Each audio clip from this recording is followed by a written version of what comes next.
Dictation start होगी 5 second बाद। Start. America और ईरान के बीच युद्ध विराम पर बनी सहमति कायम हुए 20 दिन भी नहीं हुए कि दोनों देश न केवल फिर से आमने-सामने आ गए, बल्कि अमेरिकी राष्ट्रपति ट्रंप ने यह भी कह दिया कि मेरे हिसाब से अब युद्ध विराम खत्म हो चुका है। उन्होंने यह कहने में भी संकोच नहीं किया कि ईरान का नेतृत्व करने वाले बुरे एवं बीमार मानसिकता के हिंसक लोग हैं और अब उनसे बात करना समय की बर्बादी है।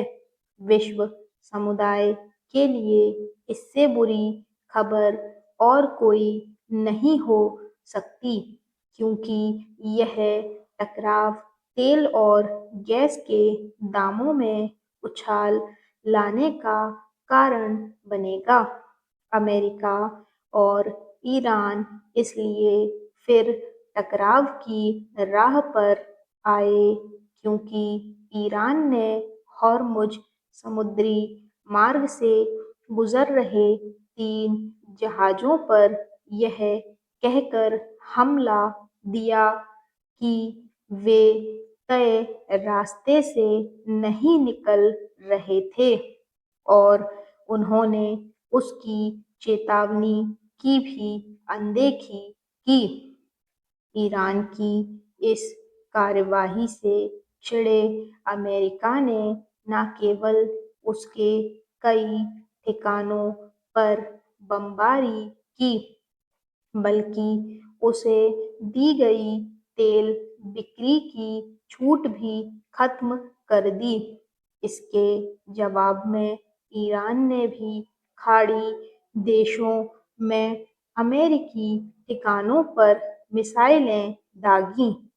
यह सब उस समय हो रहा है जब ईरान अपने सर्वोच्च नेता अयातुल्ला अली खामनेई के अंतिम संस्कार की रस्में पूरी करने में लगा हुआ है।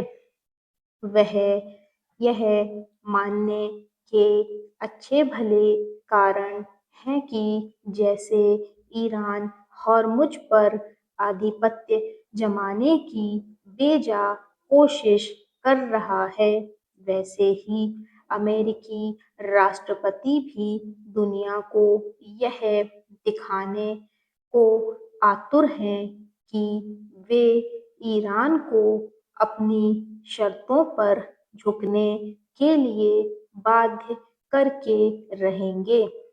ट्रंप इसलिए मनमानी कर पा रहे हैं क्योंकि वे अमेरिकी संसद द्वारा युद्ध रोकने के प्रस्ताव को तब तक खारिज करने में समर्थ हैं जब तक दोनों सदन 2/3 बहुमत से राष्ट्रपति के वीटो अधिकार के खिलाफ प्रस्ताव ना पारित कर दें।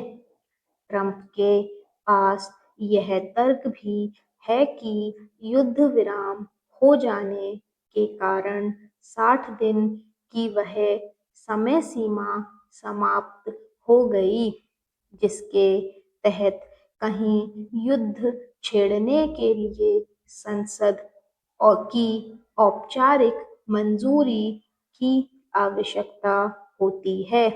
साफ है कि ट्रंप अपनी शक्तियों का मनमाना इस्तेमाल कर रहे हैं।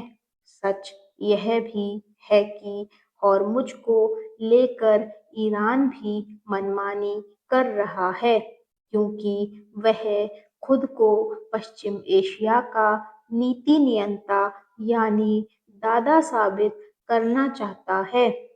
अमेरिका और ईरान के बीच मध्यस्थता कराने वाले पाकिस्तान एवं कतर जैसे देश इसलिए असहाय और निरुपाय हैं क्योंकि उनकी अमेरिका के सामने कोई हैसियत नहीं।